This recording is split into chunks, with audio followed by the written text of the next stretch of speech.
Part 3। This is the Excalibur, Merlin said. তো Merlin বলল যে এটা হচ্ছে এক্সক্যালিবার, অর্থাৎ যে ওই সেই লেক থেকে একটা হাত উঠে এসেছিল এবং সেই হাতে ধরা ছিল একটা অসাধারণ দেখতে তলোয়ার। তো সেই তলোয়ারটার নাম হচ্ছে এক্সক্যালিবার। Only an honest and fearless knight who protects the common people can possess this sword. Merlin আরও বলছে যে একমাত্র একজন সৎ এবং নির্ভীক যোদ্ধা, যিনি সাধারণ মানুষকে রক্ষা করেন, শুধুমাত্র সেরকম একজন যোদ্ধাই এই তলোয়ারটিকে রাখতে পারবেন বা তার অধিকারী হতে পারবেন। King Arthur accepted the enchanted sword from the mysterious hand appearing from the depths of the lake. তো কিং আর্থার সেই এনচ্যান্টেড সোর্ড বা জাদু তলোয়ারটিকে গ্রহণ করলেন এবং যেটা উঠে এসেছিল ওই লেকের যে গভীর জল থেকে উঠে এসেছিল একটি রহস্যময় হাত, এবং যে হাতে তলোয়ারটি ধরা ছিল সেই তলোয়ারটিকে কিং আর্থার অ্যাকসেপ্ট করলেন।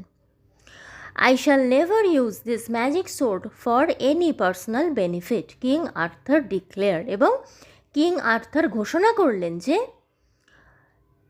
তিনি সরাসরি বলছেন যে আমি কখনো এই জাদু তলোয়ারটিকে আমার কোনো ব্যক্তিগত কাজে লাগাবো না বা ব্যক্তিগত স্বার্থে আমি এটাকে কাজে লাগাবো না। King Arthur could gift peace and prosperity to England. King Arthur ইংল্যান্ডকে শান্তি এবং সমৃদ্ধি দিতে পেরেছিলেন।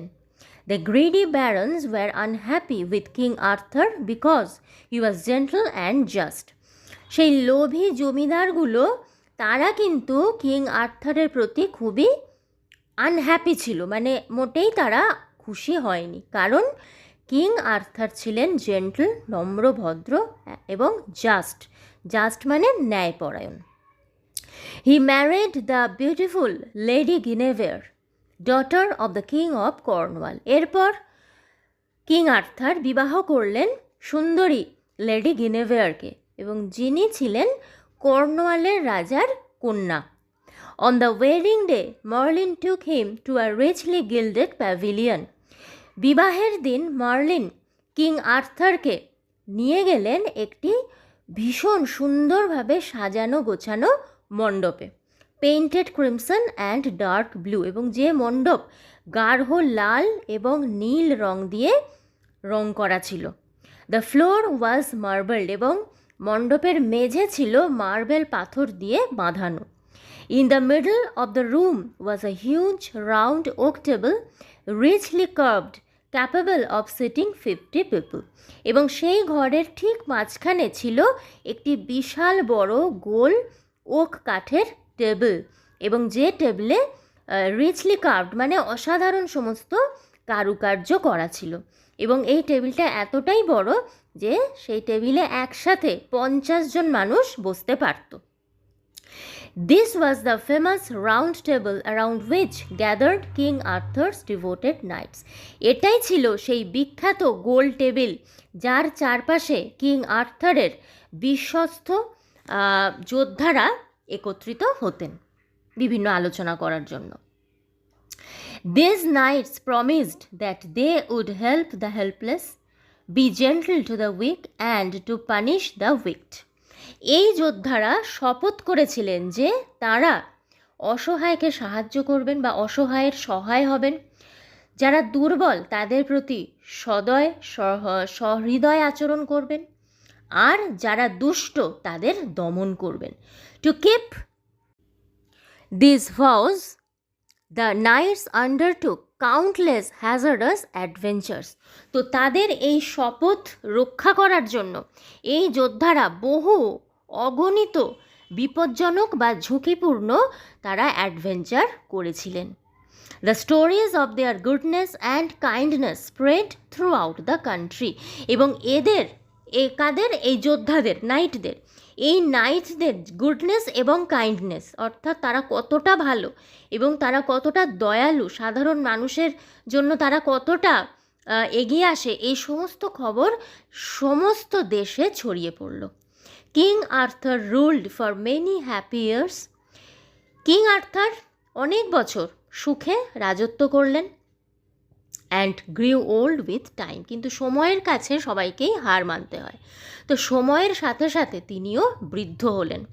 Many of his trusted knights had perished during their adventures, এবং তার এই যে যোদ্ধা বিশ্বস্ত যারা নাইট ছিল তাদের মধ্যেও অনেকেই বিভিন্ন অ্যাডভেঞ্চারের সময় বা যুদ্ধের সময় তারাও অনেকেই মারা গেলেন।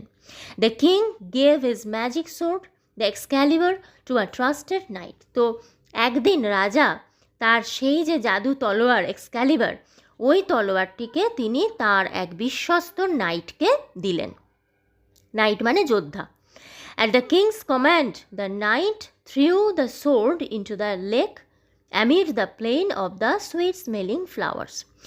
রাজার আদেশে সেই যোদ্ধা সেই তলোয়ারটিকে সেই হ্রদে ছুঁড়ে দিলেন।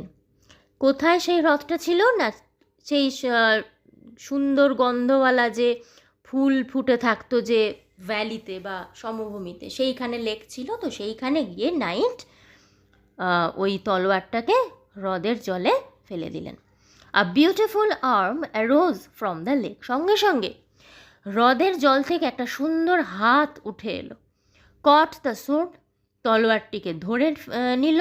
And disappeared into the green depths of water, এবং জলের যে সবুজ গভীরতা চাইতে আবার মিলিয়ে গেল। The knight came back, knight এরপর ফিরে এলো। And told the king what had happened, এবং রাজাকে বলল কি কি হয়েছে। King Arthur smile, king Arthur কিছু বললেন না, শুধু একটু হাসলেন। এই হাসির মানে কি? এর মানে হচ্ছে এক্সক্যালিবার যে তলোয়ারটা অদ্ভুতভাবে উঠে এসেছিল, একটা মিস্টেরিয়াস হ্যান্ড সেইখান থেকে এসেছিল, তার মানে তখন সেই তলোয়ারটার দরকার ছিল, যোগ্য হাতে পড়েছিল, যোগ্য কাজে সেটা লেগেছে, এখন সেই তলোয়ারের দরকার ফুরিয়েছে, সেই জন্য সেই তলোয়ার যেখান থেকে এসেছিল সেখানেই ফিরে গেল।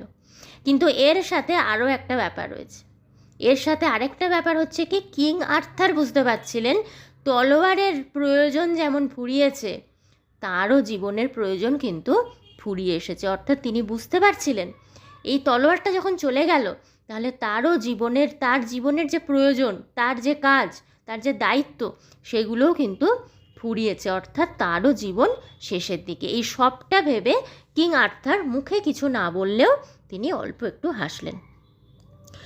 হি instructed his people to put him on a barge, এরপর তিনি তার অনুগামীদের আদেশ দিলেন যে তাকে একটি বার্জ মানে হচ্ছে বজরা, বড় নৌকা বলা যেতে পারে, তো সেই বজরায় তাকে তুলে দিতে। It was the hour of twilight, twilight মানে হচ্ছে গোধূলি, অর্থাৎ বিকেল আর সন্ধ্যার ঠিক সন্ধিক্ষণটা, মাঝখানের সময়টা, এটাকে বলা হচ্ছে টুয়াইলাইট, তাহলে সময়টা ছিল গোধূলি। With tearful eyes everyone bade goodbye to the old king, চোখের জল নিয়ে কেন? কারণ রাজা এত ভালো, সেই রাজাকে বিদায় দিতে গিয়ে সমস্ত প্রজার চোখে কিন্তু জল এসে গেল। সেই চোখে জল নিয়ে প্রত্যেকে, everyone bade goodbye to the old king, বৃদ্ধ রাজাকে প্রত্যেকে শেষ বিদায় জানালো। As the barge sailed with him towards the setting সান, এবং তখন সেই বজরা রাজাকে সঙ্গে নিয়ে অস্তগামী সূর্যের দিকে যাত্রা করলো। এইখানেও একটা বোঝার জায়গা আছে, অস্তগামী সূর্য মানে সকালে সূর্য উঠেছিল, সারা দিন কাটলো, এরবার সূর্যের অস্ত যাওয়ার পালা।